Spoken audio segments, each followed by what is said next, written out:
Assalamualaikum warahmatullahi wabarakatuh.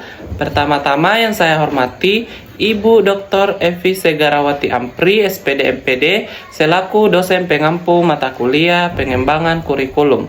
Nah, kami dari kelompok 3 akan mempresentasikan hasil observasi kami di SDN 069 Tamejara tentang implementasi capaian pembelajaran dan alur tujuan pembelajaran. Nah, adapun anggota kelompok kami yang beranggotakan 5 orang, yaitu ada Abdul Jamil, Ardiansyah, Muhammad Ardiansyah, Muldia Ikman, dan Sepiagil Ferdi KP. Nah, untuk lebih mengefisienkan waktu, langsung saja ke pembahasan materinya. A. Gambaran umum sekolah dan fase kelas. SDN 06 Tamajara merupakan salah satu sekolah dasar negeri yang berada di wilayah Kabupaten Polewali Mandar, Sulawesi Barat. Sekolah ini telah menerapkan kurikulum merdeka secara bertahap sejak tahun pelajaran 2023 sampai 2024 dengan jumlah siswa yang relatif stabil. Baik, di sini saya akan menjelaskan terkait temuan tentang penyusunan dan pelaksanaan CP dan ATP.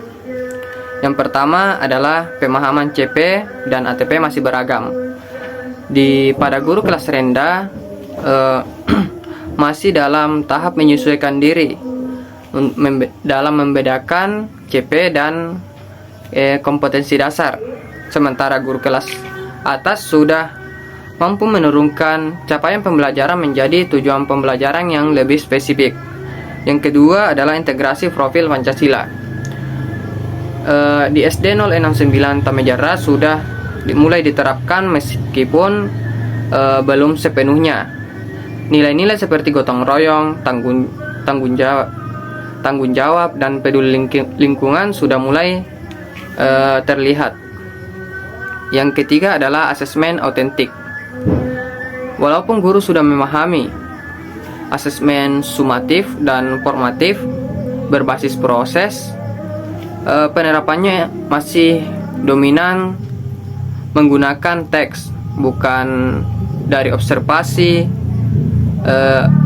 atau proyek sebagaimana yang diarahkan oleh kurikulum merdeka. Yang keempat adalah penyesuaian konteks lokal. Hampir seluruh guru menyesuaikan CP dan ATP-nya disesuaikan dengan kondisi sosial budaya siswa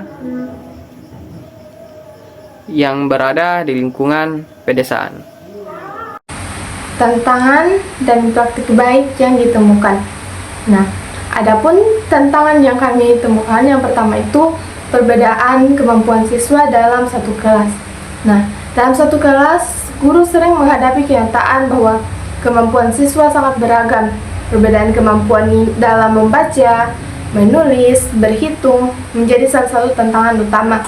Nah, yang kedua itu ada keterbatasan sarana dan media ajar, di mana beberapa aktivitas dalam alur tujuan pembelajaran atau ATP menuntut adanya media visual, alat peraga, atau bahkan bahan eksperimen sederhana yang berfungsi untuk memperkuat pemahaman konsep. Namun, pada kenyataannya, fasilitas yang tersedia di sekolah masih sangat terbatas, terutama di sekolah dasar yang berada di daerah pedesaan. Nah, yang ketiga itu kesulitan merancang asesmen yang berbasis proyek. Pelaksanaan asesmen atau penelitian berbasis proyek juga memiliki tantangan banyak bagi guru.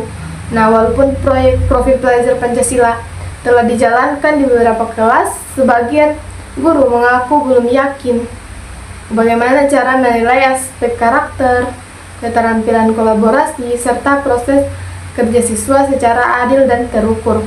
Nah, adapun praktik baik yang telah diterapkan, yang pertama itu kolaborasi antar lintas guru kelas. Nah, yang dimana ini guru pada setiap fase atau tingkat kelas saling berkoordinasi untuk memastikan kesinambungan kompetensi antar jenjang, sehingga pembelajaran dari kelas rendah hingga ke kelas tinggi berlangsung secara berkesinambungan dan tidak tumpang tindih.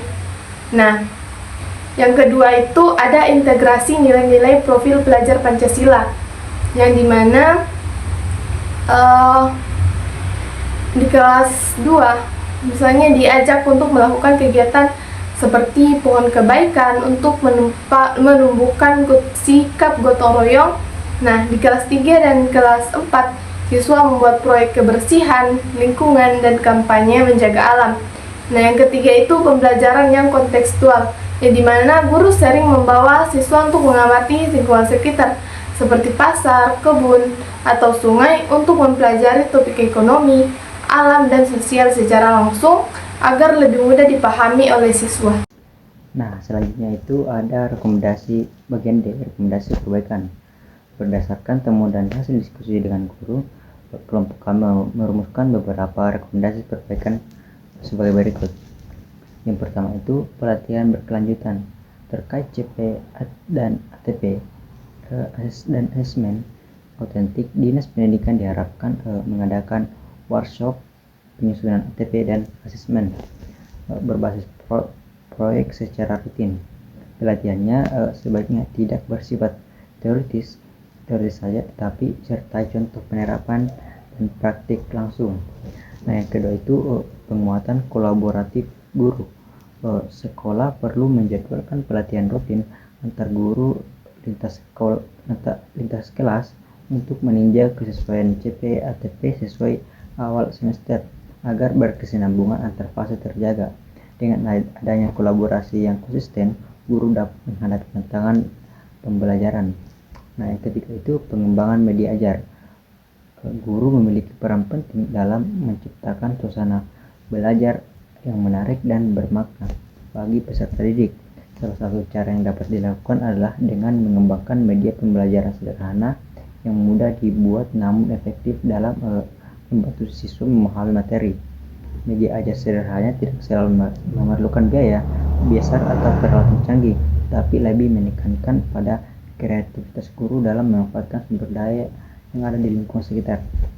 Selain itu, guru juga dapat mulai memadukan unsur digital secara sederhana, misalnya dengan membuat presentasi PowerPoint atau PPT, video pembelajaran singkat atau kuis interaktif menggunakan aplikasi gratis seperti Word, Quizzes atau media digital sederhana ini mampu menarik perhatian siswa dan memfasilitasi gaya belajar yang berbeda-beda, baik visual, auditori maupun kinestetik.